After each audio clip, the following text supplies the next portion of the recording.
All right, and welcome to our Lifeboat Academy Coordination Circle for August 12th. And we are hoping today to finalize our fall semester. So that's kind of exciting. And to get us started, though, we always like to start in a good way. So does anyone want to do grounding and land acknowledgement, or shall I? All right, I take it on. I invite you to take a moment to acknowledge the land on which you are currently living, breathing, working, playing. And I bring your attention to the land as the thing that connects us all. The land was here before we were, the land was here before we were even people, and the land will continue here long after we are gone.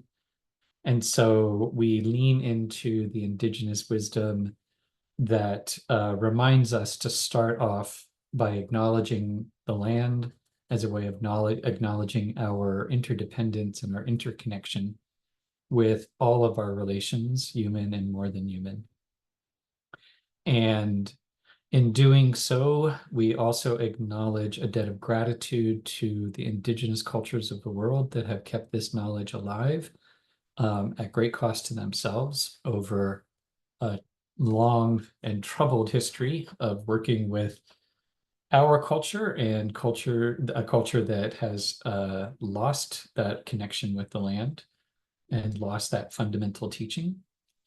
And so we stand at a time when we need to do some reconciliation, some reconnection, and some repair. And so the work that we are doing today together as part of the Lifeboat Academy hopefully builds on that work of restoring and reconnecting and reconciling and finding ways of being in right relationship with ourselves, with each other, with our neighbors, and with all our relations. And so I invite us to also ground ourselves both metaphorically and physically. So wherever you are right now, just get comfortable in your seat. Close your eyes if that feels comfortable. And take a deep breath in, feeling the cool, energizing air entering your nostrils and your lungs. And as you exhale, feel the weight of your body just pressing down into the seat and the support of the seat coming up to meet you. And each time you breathe in your connection to all of your relations, to all of the trees and plants that enable the oxygen to be in the air to keep you alive and energized. And as you exhale, recognizing your part in that cycle, releasing carbon dioxide that you no longer need, which in turn fuels the plants and the trees. And just be mindful of that as a metaphor for the constant cycle of gift and return that we are embedded in.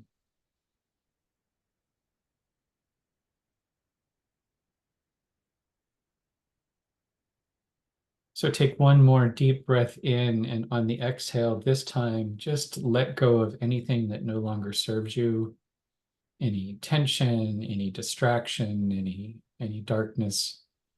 Just let it go, knowing that the earth will take it, reclaim it, renew it, and return it to you as bright and shiny energy.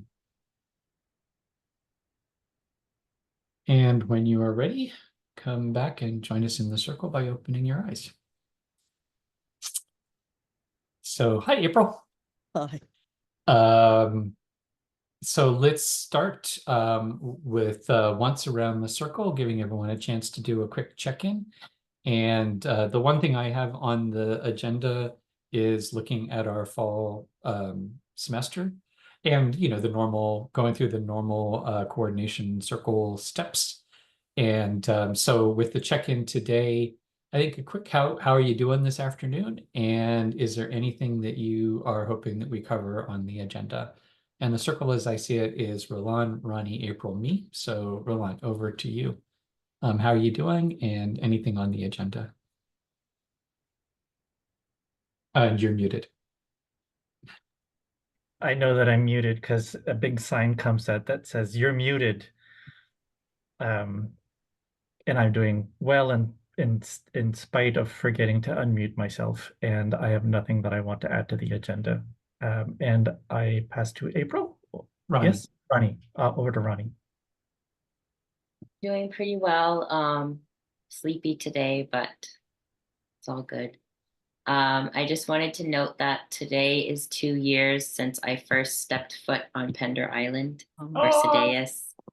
So it's my 2-year lifeboat anniversary. And I was thinking back through that time today, and there's so much that has happened, so much that has grown. So yeah, just wanted to share that. In terms of the agenda, I'm just excited to continue planning and continue our conversation from the outreach meeting last week, because that seemed very fruitful. Over to April. Thanks, Ronnie. And it's great to remember anniversaries. I think it's a form of celebrating. So can't be bad. I'm okay, other than having the usual Monday feelings. And just looking forward to continuing the conversation. It feels like we haven't met for 2 weeks, so it feels like a long stretch. And I only have vague remembrances of exactly what we were talking about last time, but I did get a glimpse of the outreach conversation, and looks really interesting. So looking forward to carrying on. Thank you, Ben. Cool.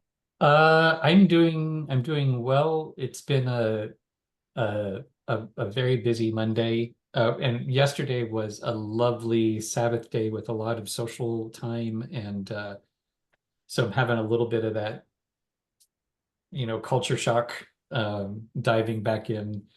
But it's going really well, and we extended the goat yard, which I'm just super pleased that happened. I didn't think that was going to happen for a while, and we got it done today, and I think the goats are going to be really happy. So that's all cool.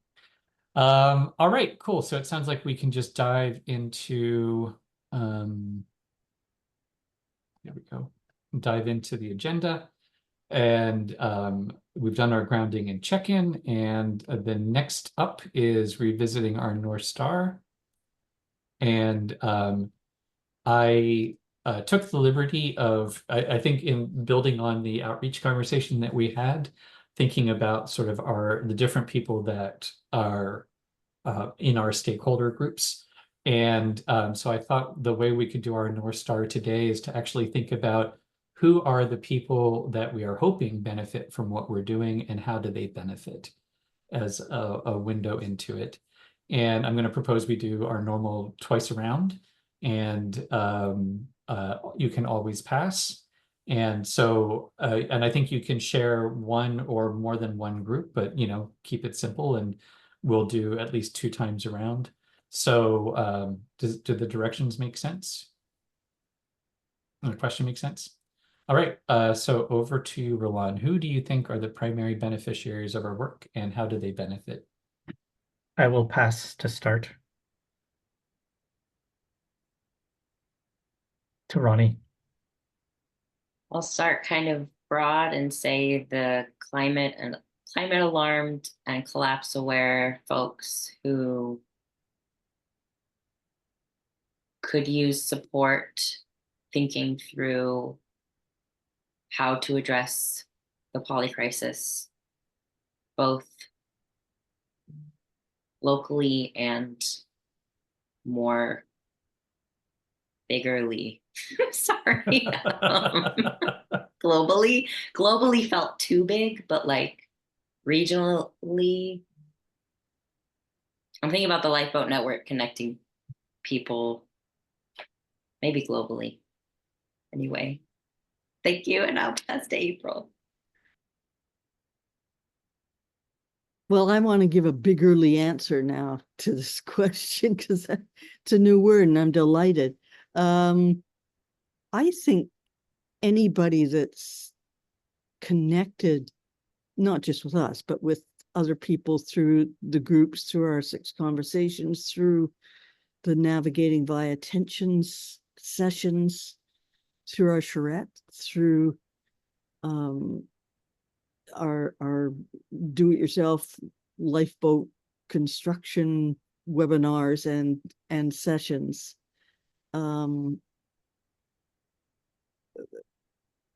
Have benefited,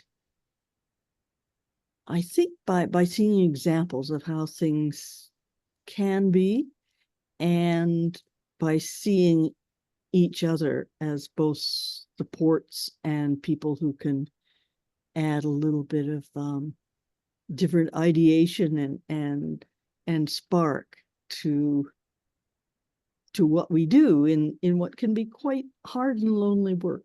So I think that answers both who and how.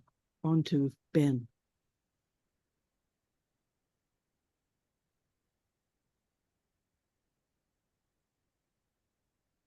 Yeah, I think, well, yeah, everyone benefits.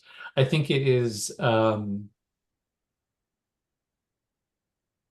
am thinking about the role that we can play in crossing silos, crossing boundaries.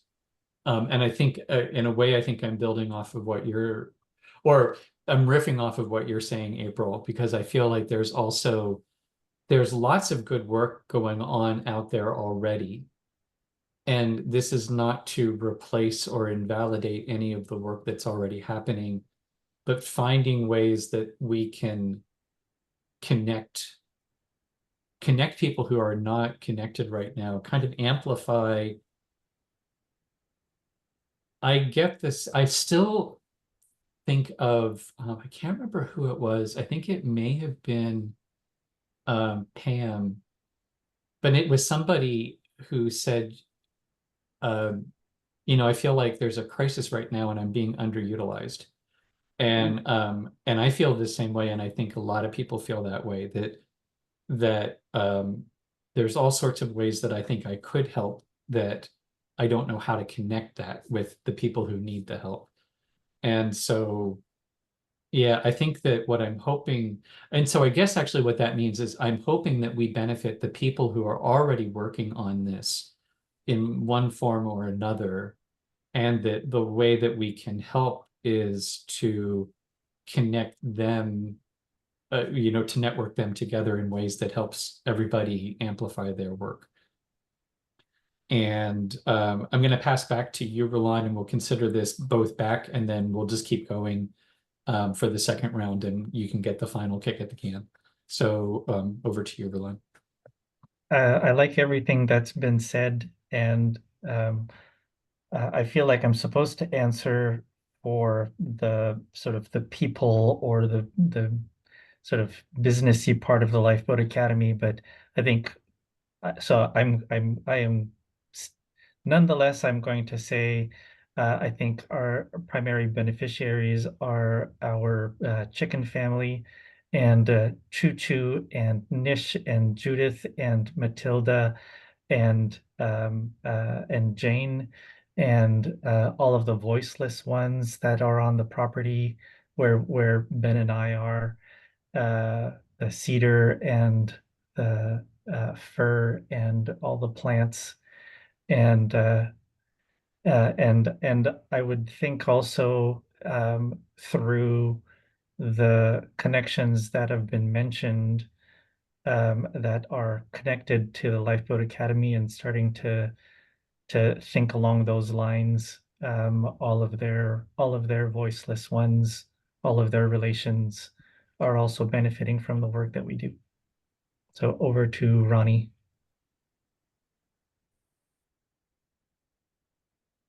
Hmm.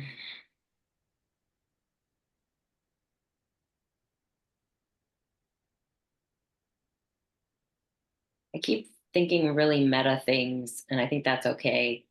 Because now I'm thinking about I'm connected to so many organizations here who are always struggling with so many things. And I feel like there are so many tools that we have and that I have by extension that could help. And I'm also only just one person, and I struggle to know how I can be of service. So all of the people who, it's kind of what Ben already said, who are already working on this, and all of the people who are really struggling to, they know they want to do things differently and they're not sure how. And and also people who, to Roland's point, want to feel more connected to our water system and our food system and the land and the indigenous peoples of the land, and don't know how to do that, and are wondering where their fellows are in that. So my hope is that our work can help people build bridges to their relations in ways that make sense, in ways that are reciprocal and transparent and humane and kind and productive. Over to April.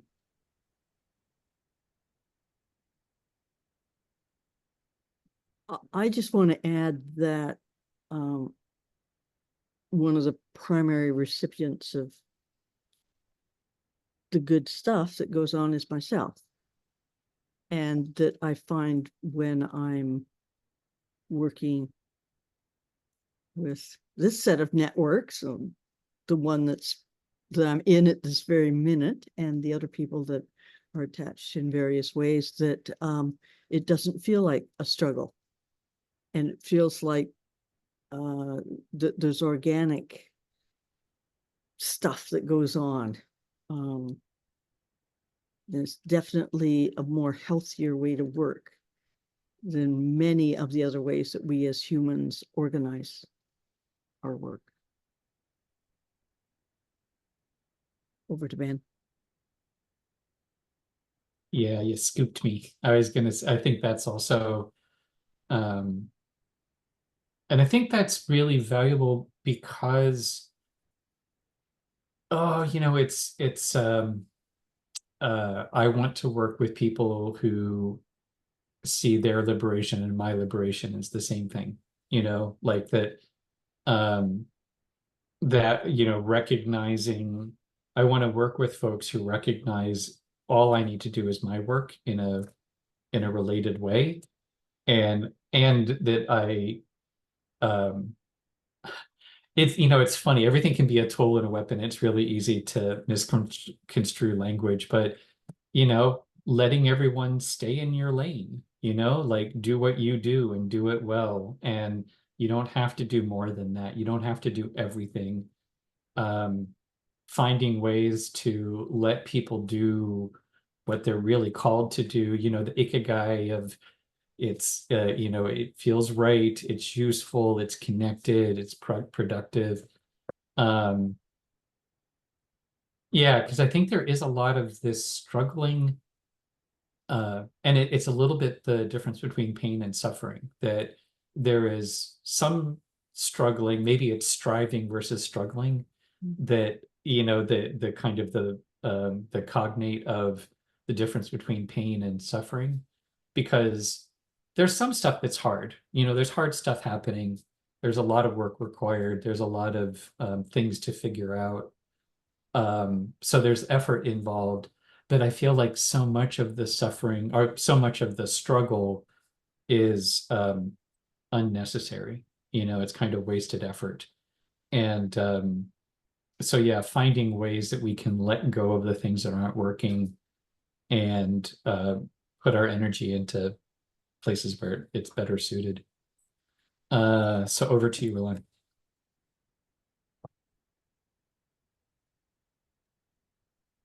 Yeah, I was realizing that I hadn't really talked about the how part of the question. And I think it is by us using relationality and sort of living the example, and like with a muscle or a groove, the more you use it, the more the easier it is to use it. Over to Ronnie.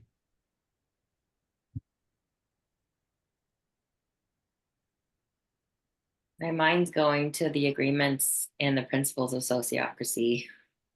My mind's going to like it's like meta. Okay, now practical. Coming from a place of, here are some ways that things tend to work better. Here are tools, and we're not telling you what to do or why you should do it. Really, it's just, do you feel some of these ways? So do we. We use these tools because they work. And kind of taking the sort of morality and drama and judgment out of it, which is also what the agreements are about. It's about listening to each other, respecting each other, making space for everybody, staying present. And as we do that, like Roland is saying, we live that day by day. We create a different culture, and a culture that supports life. And so we're looking for the people who want that. Over to April.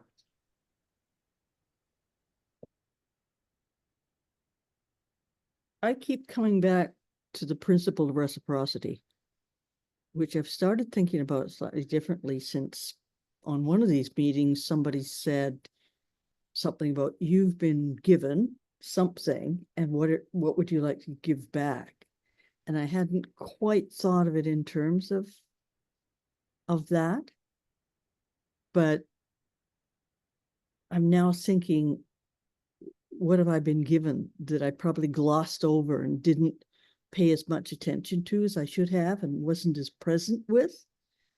And I need to slow down and think about that, because sometimes I kind of float by and don't even notice that I've been given something, and that's not how I want to be. And there's something in that too that accrues to what we've talked about with engaging folks, engaging interest, and engaging people who will be persistent and consistent with being part of what is offered. So I think, like Ronnie, I'm in the grips of the metaphysical and the kind of existential things today. So I'm passing over to Ben. Cool. Well, and I think we can move on, and it's, yeah, we have a friend, colleague in Woofer who is here right now, and we were just talking about sort of the figure eight and the Mobius strip, and I feel like that's a healthy way. I think that's a healthy way. It isn't just metaphysics. It isn't just practicality. It is metaphysics. It's the meta stuff that leads you into, okay, so how do you do that? The high aspiration, the goals, the values, and then, okay, what's that look like today? And yeah, and verbs over nouns. I mean, this is something I've been coming back to a lot lately. It's the practice of doing it. It's not getting to a particular state of done. Okay, so we've revisited our North Star, so we have some sense of where we're heading. I think right now the semester plan is kind of our seasonal plan, so we are in between seasonal plans, but taking a look at our annual plan as we set. Now we're 2 seasons into our annual plan, so parts of this might be feeling a little dated. But we are on target, on track for establishing the legal entity. I'm feeling in my bones we can do this by September. And and then completing the purchase of the property, probably not by September. But the goal this year is to make as much progress in that direction as we can, as quickly as we can.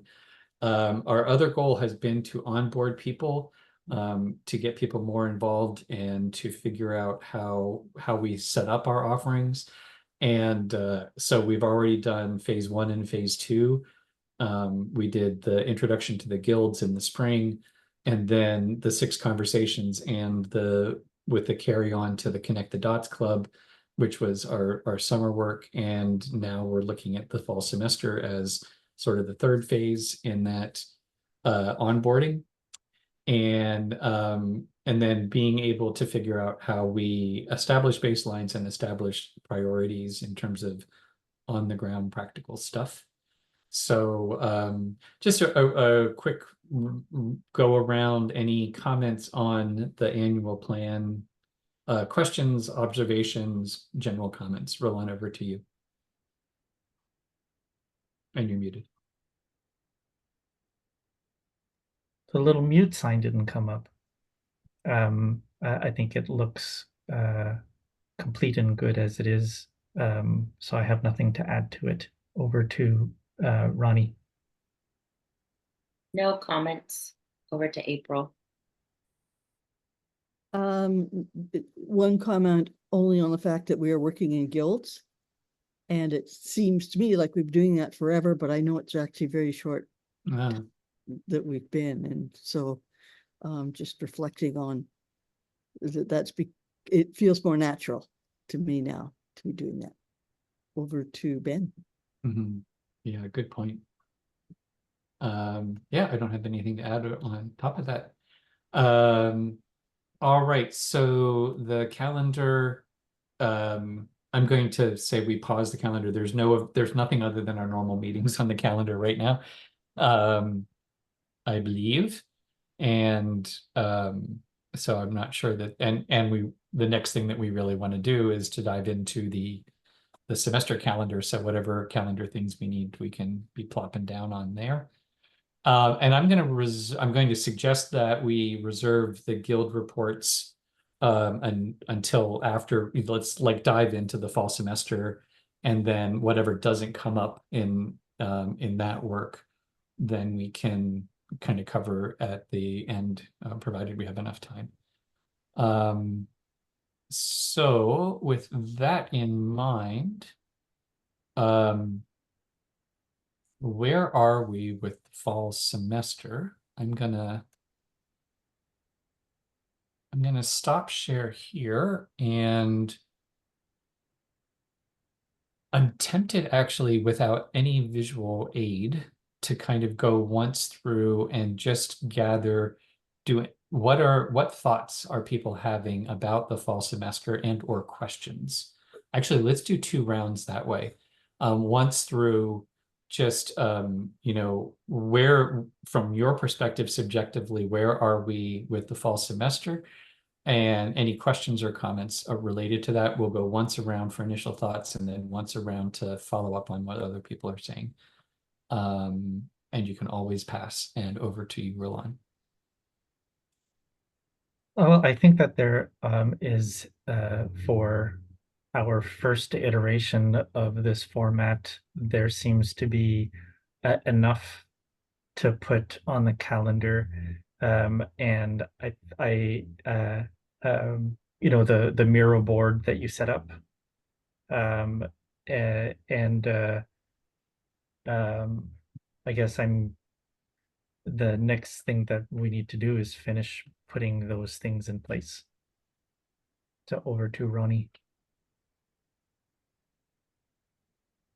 I think our conversation at the outreach meeting where we went through each of the audiences that we are aiming to support was really useful. And we could quickly review those audiences and say, okay, which of our offerings match up? Which of our offerings are most useful for these audiences, making sure we have them covered. How often do we want to offer those things? and then see how that looks to everybody. Over to April. I really like that suggestion because engagement and making sure that we have as wide a sort of ripple as possible with this has been something we've talked about over the last few meetings. I'm also wanting to be reacquainted with exactly what we're doing for the calendar because that's left my mind now. And I'm wondering, have I made any commitments to something and then completely forgot about it? Because it seems like I don't know as much about this as I should, maybe. Those are my thoughts. Over to Ben. Yeah, I like that. I think it's it feels a little bit like a kind of a Tetris thing at the moment, and which I am reminding myself there are lots. I think there's more than enough that we can offer, and it's about figuring out the right amount to offer. Yeah. And yeah, and I really like that kind of starting. It feels to me like that's a really great next step is looking at the audiences, looking at what we have, that how what we are proposing relates to those different audiences, and yeah, and really just where to go from there. And I think it's also, I guess I've been feeling, you know, it feels like a big deal. We're talking about a fall semester and, you know, moving towards something that feels a little bit more, I don't know, real, but it's also this reminder, it really is just iteration. It's just a way of organizing things that we're already doing. You know, April was going through that. We already are offering all of these things, and it's just a way of coordinating that and making it a little bit more coherent. So no big deal. All right, we've each had a chance to share our initial thoughts. So just once more through the circle to see, you know, now that you've heard what other people have to say, what's standing out to you? What are you noticing? Over to you, Roland. I think I just have a question. Last time we talked about sending reminders, and I sent 2, and I want to check to see if that was actually useful or not. Over to Ronnie. I saw the reminders and I appreciated them. Over to April. I would say the same as Ronnie would. Thank you. Over to Ben. All right, well, I'm gonna take us over to the Miro board. Fully, where would that be? I brought it up. Hang on, let me check my screens here. There we go.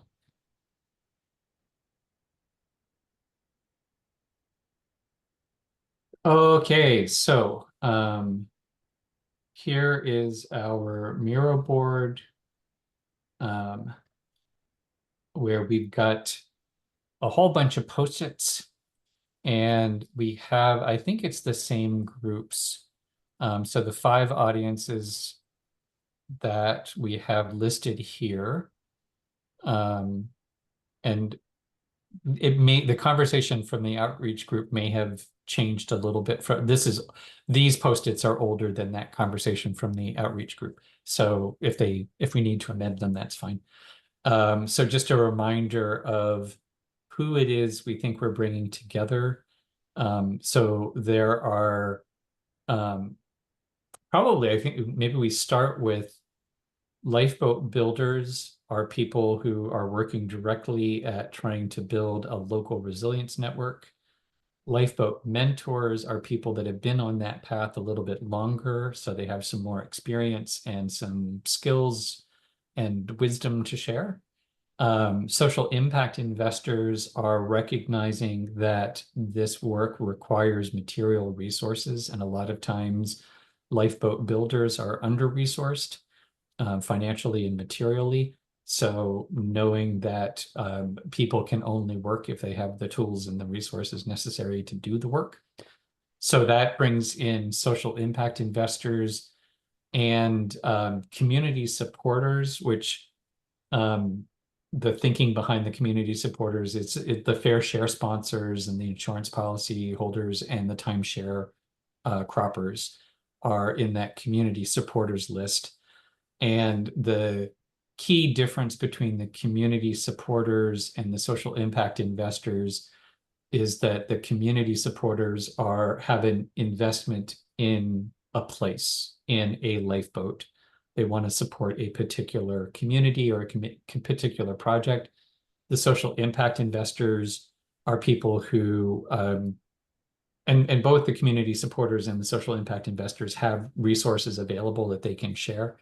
And the social impact investors are people who may be interested in not necessarily in any particular lifeboat, but in having impact on overall.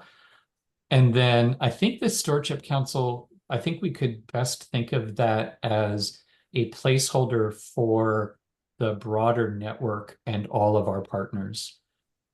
So, when we're talking about the Stewardship Council, we're talking about all of those other groups that are kind of our allies in doing this work, who are kind of our near neighbors, and who maybe are focusing on one aspect of what we're doing. Foodlands, is a great example. So, Foodlands is definitely aligned with what we're doing, but they also have a slightly different take on it. So that's one of the audiences that we could actually, I think I would just say Stewardship Council and partners. So let's start with just a quick round. Do those audiences make sense? Do they need to be elaborated? Are there any questions? Over to you, Roland. Just thinking about the audiences. So Ronnie was mentioning that the audiences that we had talked about audiences at the outreach meeting. Would it be worthwhile? I could go have a quick look, see if I can find what those audiences were, because I feel like now we've had that discussion, and so that that discussion wasn't just lost. Can we port it into this one so that things are working together? Does that make sense?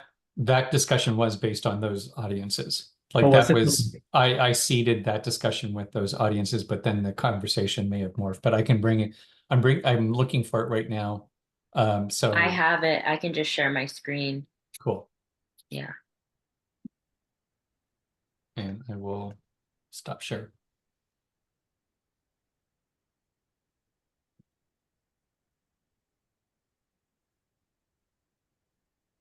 So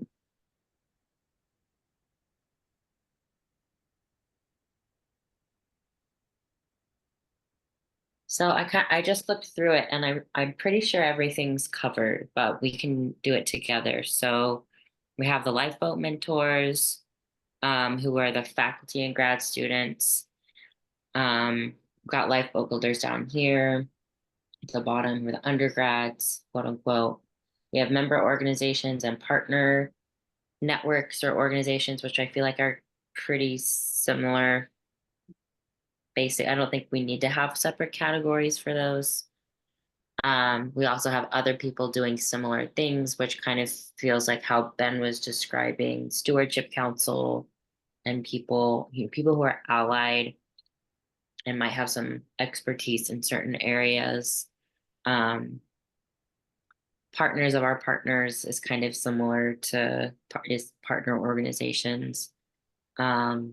Same with local communities and networks. And then we have the social impact investors, and that was pretty much those were the audiences that we identified. Mm-hmm.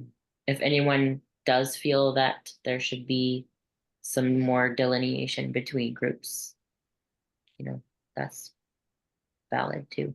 Mm-hmm. Where are we in circle? Should I move on to April, or did we skip along? Well, Roland, are you satisfied with that? Well, I think that this would be great to keep as a definition for those categories. you know, the categories are like, just if ever there's a question, then you can go back to this. So I think this is great, and I'm happy with it. Okay. Over to April. Well, actually, over to Ronnie. Oh, Ronnie. I think because we'll It's all assume good. that Ronnie was just sort of bouncing back off of Roland, so it's still the question of also to you. Do you have any other thoughts on the five audiences? Yeah, I don't. I think keeping it to five categories is good. I think if we start getting into the weeds, it's going to be more complicated because ultimately we're offering sets of tools that I think are useful to all different kinds of projects and people. So um, I like the five that we have. Over to April. I just have two questions. One would be, what about people who don't know where they fall yet? Do we tell them what the sort of areas are that we think people are coming from and working in, and let them figure out which one they fit? Just on the off chance that there's somebody in the world that doesn't yet know us and wants to connect. That's just a question. And the second thing is to ask again what the difference is between social impact investors and community supporters. I mean, it seems to me that the difference is that social impact investors might be doing stuff on a larger scale somehow, and would be more aligned with what we might think of as bondholders or social mortgage holders and those sort of things, where there's a certain set of resources being used in a particular non-extractive way, I guess. And then community supporters are the people that are investing in a place-based system that already exists, and that they might have smaller shares and smaller resources than the social impact investors, and they're probably doing it for different reasons than the social impact investors, but still fitting sort of the values profile that we have for this work. Is that a reasonable supposition? She says, passing on to Ben. That that sounded like a great explanation to me. I think there's the community supporters and the social impact investors there's a significant overlap in those bubbles. Yeah. I think that they unlike lifeboat builders who may not be resourced at all, that may not have adequate resources to be able to invest, financially or materially. I think both of those groups have some assets available to them, but that's also on a continuum. I think you nailed it with saying social impact investors are probably higher up on the available resources that they have at their disposal. And I think likewise, while there's values alignment on both of them, I think there's more of I'm imagining that the community support will have more of an emotional investment with it, whereas the social impact investors may not have that same level of emotional, personal connection with it.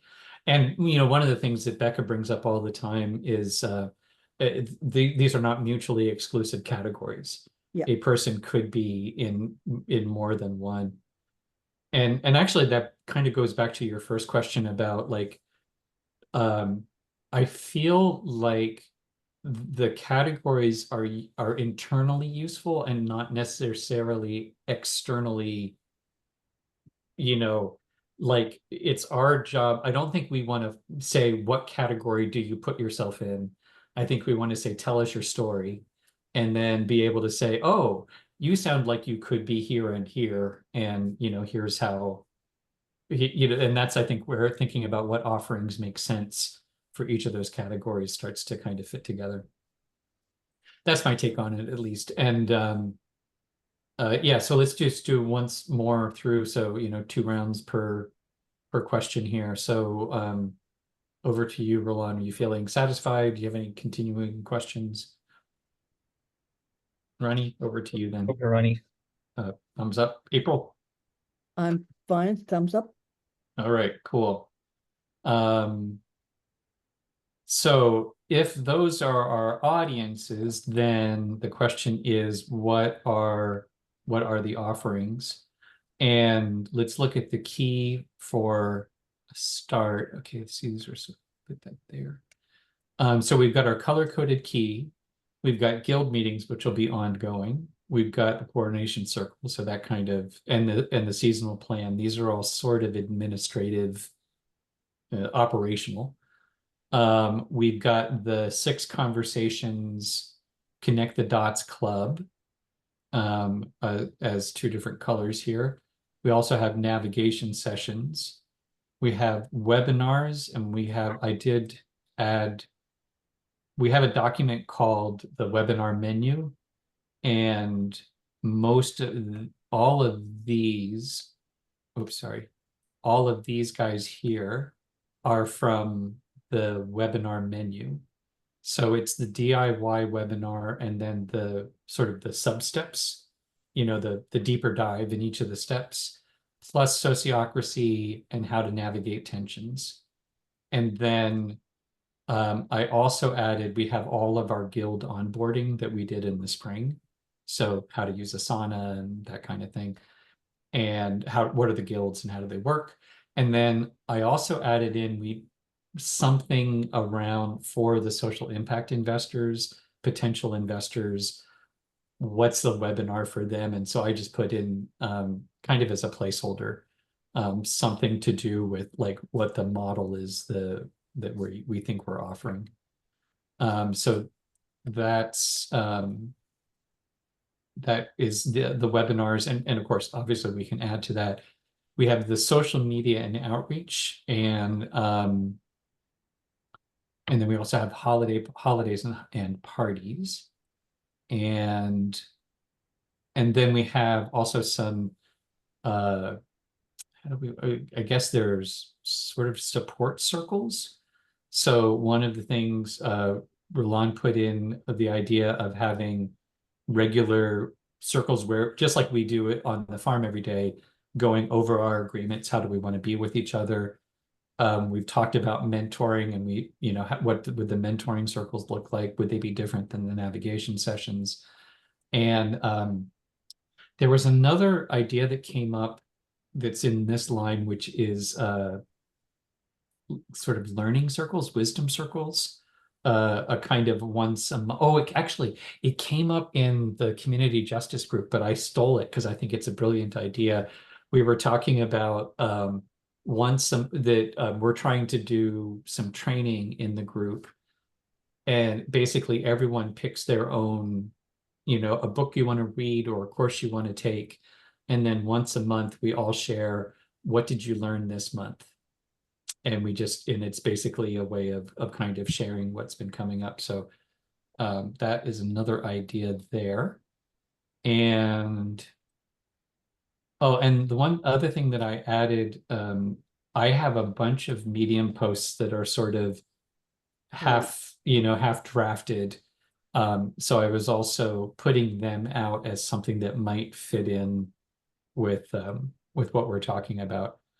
And I think the research proposal is really it's a restatement of things that we've said already, but why are we doing this? What's our take on the poly crisis, the meta crisis, and why are we saying lifeboats is the right response, and what does it mean to build a lifeboat or a lifeboat network? These two, again, it was like, we should have something to talk about what social impact investing looks like, or what transition economics is about. And there's an idea that I had probably a year ago about homeless in the Agora, that those are probably really closely connected. And then I've written a post that tries to invite people to a connect the dots ongoing online sort of a MOOC idea, a massive open online course, so that there's what we do in the Connect the Dots Club, but then there's kind of a writing assignment that could go with that. And then is that the best you can do, which I'm also calling the Put Up or Shut Up Manifesto. Or I'm sorry, it's now been changed into the Show Up or Shut Up Manifesto. So I'm going to pause there. All of the things that are on the board for the Connect the Dots Club, we talked about having 4 sessions for Connect the Dots. So I just put in 4 placeholders, session 1, 2, 3, and 4. Our guild meetings are all, if they continue, in the same order. And oh, Good Grief Network. Okay, I see Ronnie's added Good Grief Network program in there as well as part of the offering. And then we also have off to the side, we've talked about deep adaptation and continuing the 6 conversations with the deep adaptation conversations, the 4 questions there. Let's see. I believe that's kind of a lay of the land of what's there at the moment. So let's go once through. Is there anything missing that you want to add and or questions you have about what's on the board? So Roland, over to you. Anything that you want to add or any questions you have about what's already there? No questions and nothing to add. Over to Ronnie. Same. Over to April. No, I like what I'm seeing. I am wondering, could you please scroll to September, October, and November? And let me take a screenshot of each. There, I've got September. Can you scroll on to October? Yeah. Okay, and then November. Thank you. Just for my own reference, that's very useful. There's also December. Oh, all right. Let's do that too. Christmas is so far away. I know. Thank Hardly you. worth talking about. And also I'm going to, there's the link to the Miro board too in chat. All right. So, okay, so we've got a bunch of items. We've got a bunch of possibilities. And we talked about making sure that there were sort of key items for each of the audiences. So, yeah, how do we want to talk that through? Do we want to just go around and say what feel like, should we just pick an audience and say like what feels like the key things for what a social impact investors need? And then, okay, let's do that. So I'm just going to take it from left to right. And what does it feel like social impact investors might resonate with in terms of our offering, or like how do we want to think about them for the fall? Roland, over to you. I'm going to pass for now. So over to Ronnie. The legal structure webinar comes to mind. It's also hard for me to read the board. Could you zoom in a little bit? Yes. Thank you. And that is also why you got the link there, because I think it's going to be hard for me to. Oh, right. Okay. Do that. Because I'm not sure I can zoom in, but then you can't scan. Yeah. But I will. I'm more than happy to zoom in anytime, any place you tell me to. I also think that a lot of the social impact investors could be interested in all different offerings for themselves to get to understand what we're offering. So sociocracy, how to build a DIY lifeboat, just ways for them to get familiar with, because we also talked about these people being landholders themselves, who might be looking for ways to increase productivity in their own communities. So I'm having trouble with my but yeah, so some of the webinars and then the legal diagram. I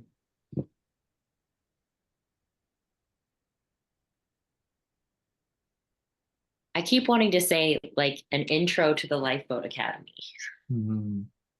which doesn't really exist, but could exist, and I might be forgetting about it. And I'm not sure, but that's just something that's coming up over to April.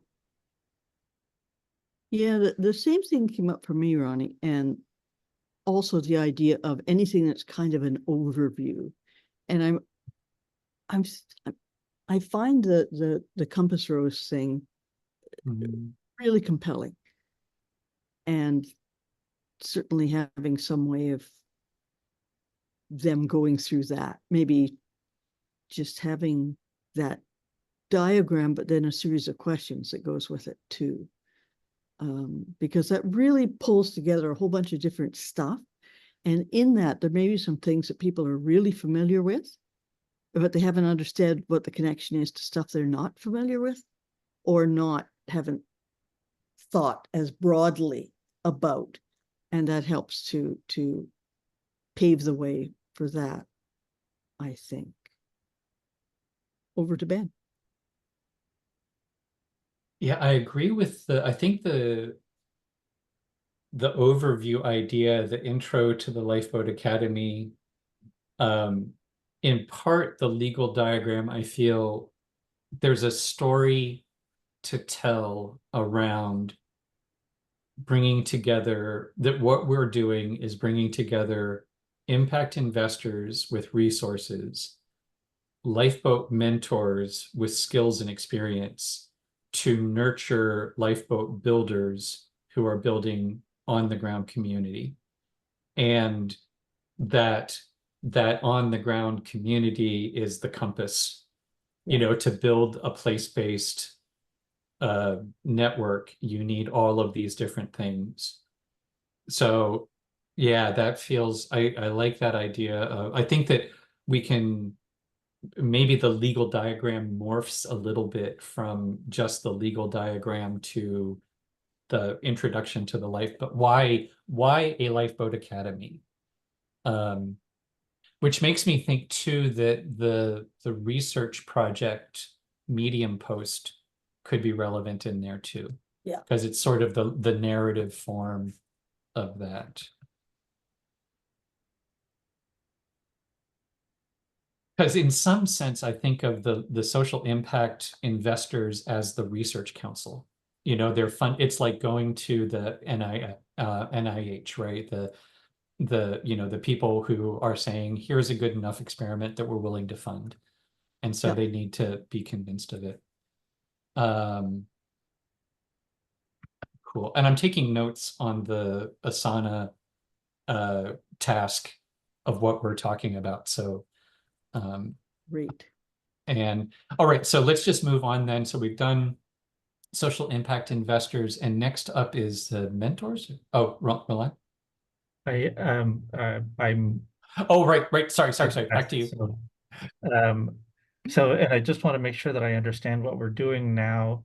So essentially, anyone can take any course, but the exercise that we're doing now is that we are identifying what offerings we have that correspond to each of the categories, just to make sure that everyone's represented, right? So anyone can take any course, but we just want to make sure that there's at least one thing for each category. Okay, cool. Yep. In terms of the introduction to the Lifeboat Academy, I think that's an interesting thing to bring up, because I know for me, I thought that the 6 conversations were meant to be guiding people to figuring out what the Lifeboat Academy sort of on their own, just by talking in circle. So, and then I remember also that for me, introducing the idea of what eventually turned into the Connect the Dots Club was along the same lines. It was actually drawing on actual documents, books, websites, etc., to talk through the where the principles for the Lifeboat Academy come from. So if we're talking about an intro to the Lifeboat Academy, is that in addition to that, or is that reviewing the formats that we already have in place? Mm. So that's a question I have. I think it's it's always useful to revisit things. And I don't know if we've talked about recently. I don't know if we've talked about the connect the dots in that respect. And in reviewing the 6 conversations, did we revisit that goal to see how it worked to be able to do the AMAC reflect thing? Mm.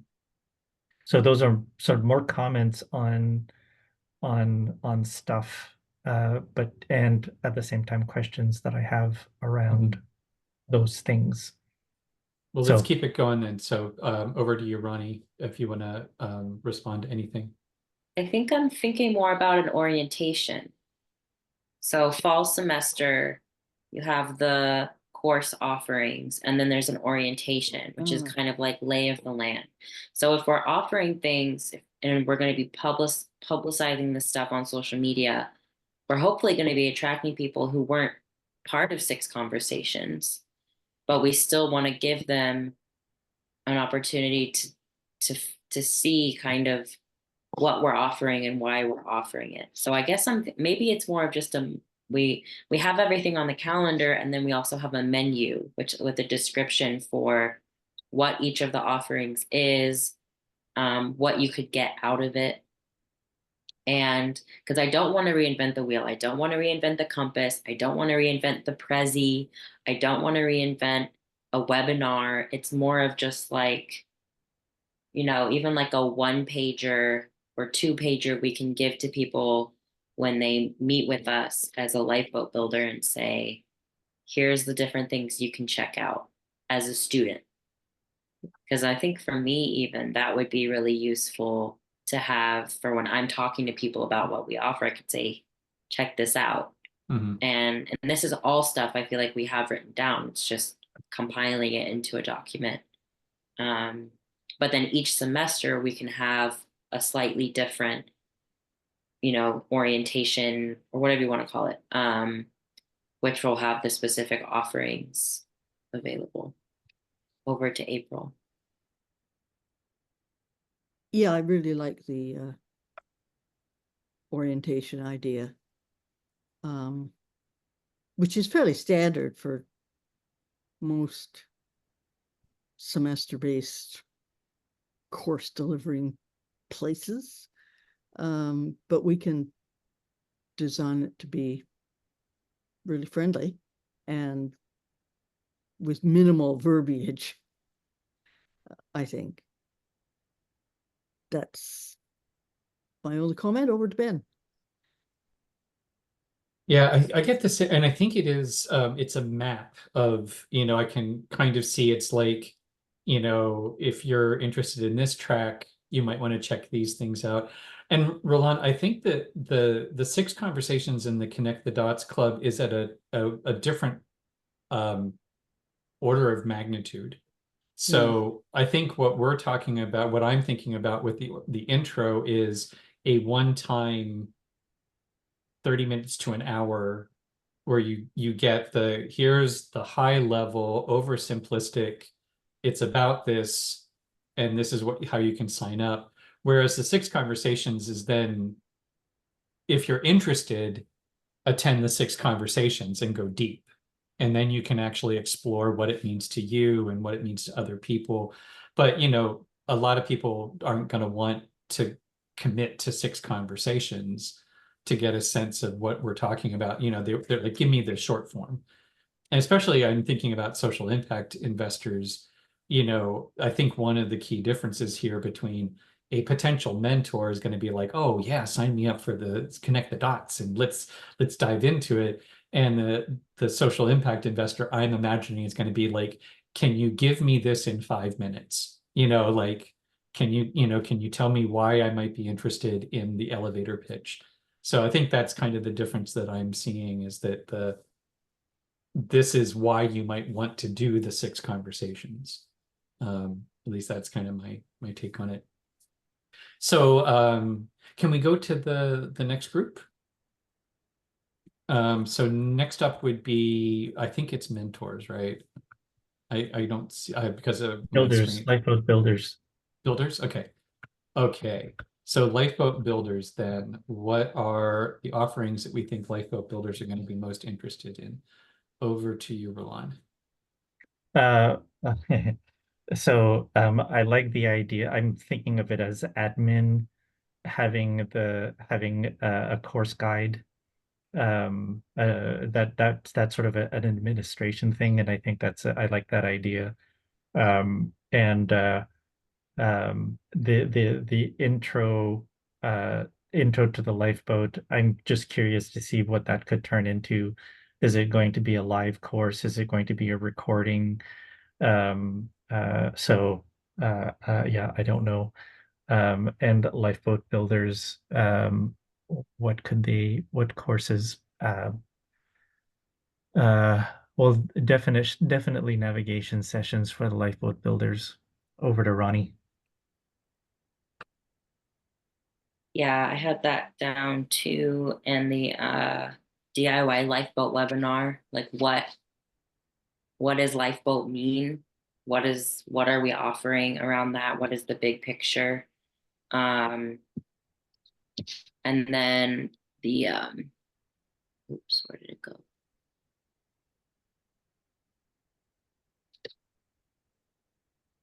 I'm looking for the, oh yeah.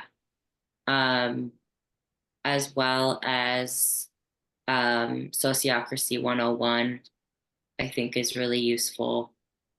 And I'm also feeling really strongly about the deep adaptation questions, because I think what I've learned through Good Grief Network and the 6 conversations is having these spaces for people to really dive into the philosophical, sort of emotional, spiritual work of confronting the polycrisis is really important. And I think the deep adaptation questions are brilliant and really big and really deep, and will give people another opportunity to explore why are they interested in building a lifeboat in the first place. Um, so yeah, that's one that's standing out to me as well. Over to April. I think Ronnie said it all, except I don't know anything about the deep adaptation questions. But I'm assuming if it's being recommended, that it's probably a useful and grounding set of things to do. Over to Ben. Yeah, I think that this sounds like a good list, and the deep adaptation questions are retain, relinquish, reclaim, and repair or reconnect. And it is reconcile. So it's what is important enough that whatever we're going through, we want to retain. What is no longer serving us and we're willing to relinquish? What have we lost from the past that we need to reclaim? And what are the relationships that have been harmed that we need to reconcile? So do we want to go once around for any additional thoughts? Actually, let's just do that, and you can always pass if you have nothing to add. Roland, over to you. Anything to add? I would add the agreements, but I think the agreements are useful for everyone. I think that doing the agreement circle is, the 6 conversations, the deep adaptation, and the connect the dots is all great, and it's all going outside to bring stuff in. And the agree we collectively, and I think this is part of the magic of Circle, collectively, we have a lot of wisdom already. And the agreement circle gives us an opportunity to be able to share that and to build it for ourselves. So I feel like that is a big part for me. It's a big part of my own resilience, is having adopted the agreements and having and doing it in circle. So we could have that under lifeboat builders. I was thinking of maybe waiting until lifeboat mentors. I feel like it's useful for every category. Mhm. But if we need to put it under something, I kind of feel like lifeboat builders might be the more apt category. So over to Ronnie. Yeah, I really like that. And I'm actually thinking about how the agreement circle is also circle practice and training, how to have a circle, the very basic fundamentals, not anything fancy. And this is a tool that people can use in all spaces, in all areas of their life as wanted. Because I was thinking earlier, I would love to have a circle training, and that really is it. And then different people, lifeboat builders, they don't even have to be a mentor, but a lifeboat builder could say, hey, um, could I facilitate the next circle? Because that's the whole point, right? Is we want people to be stepping into that role in their own networks. Um, yeah, I think that's great. I have nothing else to add. Over to April. Yeah, I like what I'm hearing. The agreements are fundamental and foundational to what we're doing and to supporting the practice in every which way. Over to Ben. Yeah, I agree. And it could also be there hopefully there's overlap between the mentors and the lifeboat builders. And that could be that, like Roland, you were saying, it's kind of both it's the space where the mentors and the builders probably should connect. And I'm wondering actually if we need um is it useful to have an agreement circle and like a wisdom circle, or can they be the same thing? Can they be blended together? Um, it also makes me think that this may be the one requirement. Like you have to show up for circle for agreements. And that's your one commitment, and everyone shows up for the agreements. And yeah, I think this has been really a useful second round. Cool. So are we good to move on to next? So next up would be lifeboat mentors. So over to you, Roland. What do you think are going to be most interesting to the lifeboat mentors? Yeah, what you were just saying about the overlap between builders and mentors, I think really applies because are there webinars that are mentor specific? Hmm. Anyway, I was thinking the navigation sessions and the webinars for the mentors. I was also wondering about uh, actually having definitions somewhere for, like what's the difference between a wisdom circle and an agreement circle? Um, and so would a wisdom circle be more appropriate to mentors, or is that again good for everyone? And really, what's the difference between the two? Um, so over to Ronnie.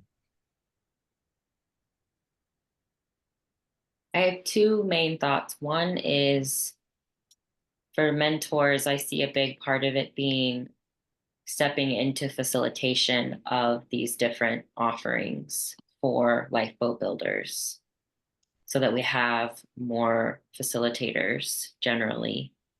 And I'm actually wondering if, I like how, agreement circle is foundational. It's for everybody.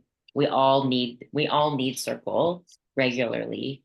Um, I'm actually wondering if Deep Adaptation Circle might be a more advanced offering, because we also want to have incentives for people to become mentors.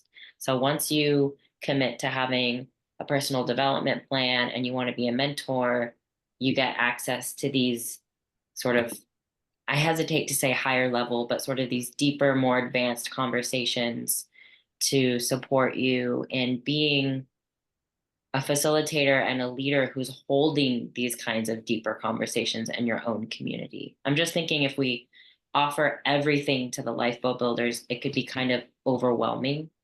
And also, yeah, I like the idea of having incentives for people to keep showing up and to sort of get their badges and advance. Over to April. I think we need to I agree with what Ronnie says, but I think we also need to be able to be really clear about what the difference is between mentors and builders in terms of what's on offer. I mean, what mentors offer to builders, and the sort of aim, act, reflect part of it, and the learning stance as part of it.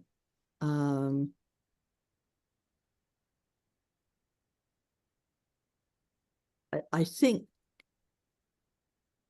lifeboat mentors need to be facilitative leaders, and that covers a bunch of different skill sets, I'd say, as well as the ones that we've talked about.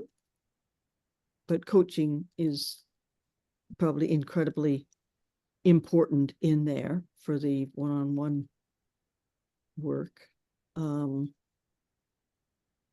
Being able to hold the structures and the agreed on things. I mean, mentors have to be such good examples of the agreements, and also be really quite skilled to think in sociocracy, and so be living examples of how to use the stuff, I guess. I'm not sure how wisdom circles or other stuff connects at this point. And over to Ben. Yeah, I think these are really good points. And I am concerned around the and I don't know if this is splitting hairs. I was thinking about some people who might have a specialization, a skill set that they are willing to coach people around or train people on, but that they don't necessarily have the whole suite of lifeboat everything. You know, like maybe they don't really know sociocracy, but they do know a particular technique or a strategy or something like that. So I guess part of my question is how much do we require of mentors? You know, and I just today I was thinking about actually the difference between faculty and mentors, that maybe there's a differentiation and that there is faculty, and Yeah. faculty are who you're talking in my mind. I think what you're talking about, April, is more like faculty, and then there's a notch down. And so this is where, you know, the language gets a little confusing because I keep switching, you know, metaphors, but I'm thinking of the mentors more like grad students, you know, so they're definitely advanced. They're not, they are, but I think it's also with Ronnie's idea, they're advanced, but they're still working their skills. So part of the training is their mentoring as a way of them getting better at what they're mentoring in, you know. So yeah, I think and of course the big thing that comes to mind for me with the mentors is the Connect the Dots Club, because I think that's where I see that as a mentor to mentor connector, you know. You know, some of the things we've been talking about are how do mentors relate to lifeboat builders, and I think the Connect the Dots Club is how do mentors relate to other mentors. And I really see that as a way of mapping the territory and getting a feel for, oh, you do that and I do this. So it's not like everyone needs to know everything, but it's kind of just that lay of the land in terms of, and especially here's when you should send somebody to me. And, here's when I'm going to be the right person to talk to. And here's where, Ronnie's going to be the right person to talk to. And so kind of figuring that out. So anyhow, the Connect the Dots Club, I definitely put in the mentor category. Over to you, Roland, or second round, additional thoughts, reflections, Roland. Well, I'm feeling like I am bamboozling myself. Um, so and I don't want to hold things up because we are at 5 minutes to the hour, and but so okay. So faculty and mentor and peer. So the way that you're describing mentor, I have no interest in being a mentor, but I feel like I could be a peer in areas, marshmallow making. But so yeah. So the way that you're talking about the Connect the Dots Club, is that for everyone or is that meant to be for building mentors? I was thinking of the Connect the Dots Club as being for everyone on in the Lifeboat Academy.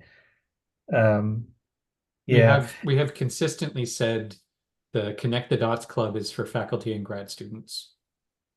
That and eventually it'll be for builders, but as because it's building the sort of first year syllabus for lifeboat builders. And so to so start, that's yeah.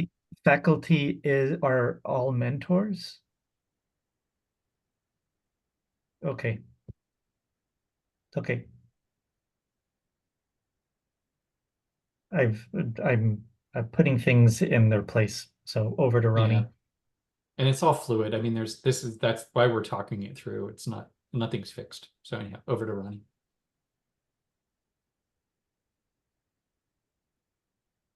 I'm just thinking like faculty can do different things too. Like and mentoring isn't always, I don't know. I'm just thinking about like at a university, there's full-time faculty, there's adjunct, there's the dean, there's, this is all, it could be fluid and both and like words are always not, they're always an approximation, right? But anyway. Um okay. Where are we? Are we still on mentors? I think we're good on mentors in terms of what goes on the calendar. Mhm. Mentors are doing lifeboat stuff, lifeboat builder stuff, and hopefully and connect the dots and stepping up to do facilitation. And they're getting support, ongoing support to build their skills to do those things. I have nothing else to add. Over to April. I agree. And I really like this conversation, but I have to go in about 2 minutes. I'm hungry for more conversation, hungry for more putting together of ideas, and I'm also just hungry. So that's my state. Over to Ben. Cool. I think this brings up a really interesting question, and it is sort of not only are there different roles in faculty, but there are also different faculties. Like Yeah. the applied sciences are going to be different than the humanities, and the kind of work. Because I'm thinking, you're talking about marshmallow making, and I'm thinking that there are going to be, and that's also maybe more like what happens on the campus, not as much on the online stuff, where it's a lot more abstract. Mm, But, there's the sort of, because you're the faculty person in the garden, in the kitchen, in the, in a lot of this practical stuff, which is still has that whole, coaching, mentoring aspect to it, but it's wildly different in how we do it. You wouldn't do it in the same way. So But I think that's really useful to keep that kind of distinction present. And we're, it's version 1.0, right? Or actually it's version like 0.05.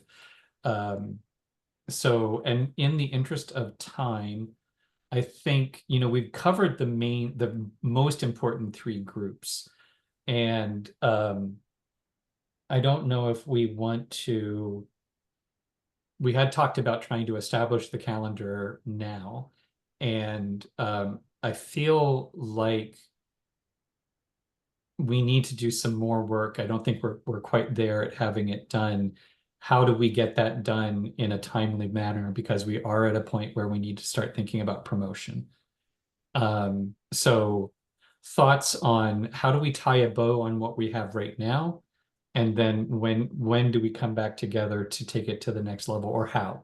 Because it could be we could work this some way that isn't at a face-to-face meeting, or that might be the easiest way to do it. So thoughts on next steps, I'm going to say, is the general, we're at time, how do we wrap up where we are and then figure out what we do to move it forward? Roland, any thoughts? If we do the posted exercise, and in the next couple of days, each one of us goes to the Miro board and starts placing things on the board, would that be useful? Because we just need to put stuff somewhere, and we don't need to be all together. That this is one of the purposes of the Miro board, I think, that we can each individually do it. So can we maybe make a decision about by this day, we will have each of us gone in and had a look around, and and also agree if there's any questions about, things being placed in a certain way, that we can email about it to actually talk about it virtually like that. That's how I would see to be able to make this move faster. Over to Ronnie. I like that. And I think to structure that process a bit more, we could delineate a couple things into guilds. So Heartwork's going to meet this week, right?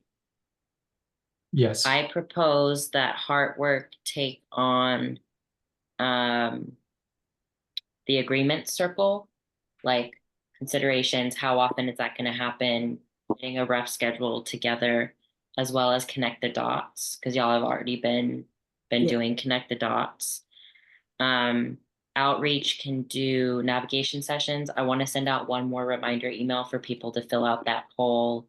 And then based on the poll at our next meeting in a week, we can get a rough schedule together for that. Something I wanted to know about the webinars, the DIY webinar and the sociocracy webinar, those also are already recorded. We can also host them live and record them and make that available. So I feel like those don't have as much of there's not as much of an impetus to be like, can everybody make these webinars? It's like, get it on the calendar, record it, done, promote it. But in terms of what we talked about, I think that pretty much covers the big stuff. Oh, and then with deep adaptation questions, maybe outreach could do that as well. Just think through, yeah, when could that happen? Tuesday nights seem to work well for the 6 conversation, so we could have Tuesday nights be when we do a series like that. So deep adaptation could happen Tuesday nights in November or something. Yeah, that's my proposal. Over to April. I like your proposal. Over to Ben. Yeah, I do too. And I think that actually I think connect the dots. Let's just run with the Tuesday night thing because it does seem like a good time. So we start with connect the dots, and then there's a 1 week break, and then we do, the deep adaptation. Yeah, and ditto with the webinars. They're already available, but we can give people, sort of a chance to actually, talk with other people and everything. Yeah, I think that sounds like a good plan to me. So here's what I'm reflecting what I am hearing is the proposal. That we will all work on updating the Miro board, moving Post-its where they seem to make sense. We're going to divvy up some of the work so Heartwork can take on scheduling the agreement circles. And the connect the dots we're going to say are Tuesday nights. They're already kind of on the board Tuesday nights. And then, but so figuring out the agreement circle, outreach, we'll figure out navigation sessions. And thanks for sending out that reminder. And deep adaptation, we'll just build, it'll continue on connect the dots. Or pick the Tuesday when you want it to start. But basically that's going to be a continuation on a Tuesday night thing. And the webinars, will just kind of pepper them in there because we know that they're already available, recorded, and people don't have to be there. Right, so that's the proposal. Any friendly amendments, any concerns, objections? Roland, over to you. That sounds good. And I think the one outstanding question is when the webinars would start and who decides, sort of parsing out, to keep going with this model, somebody who is going to decide and decide the format and how it's going to be advertised and all of that stuff. And so over to Ronnie.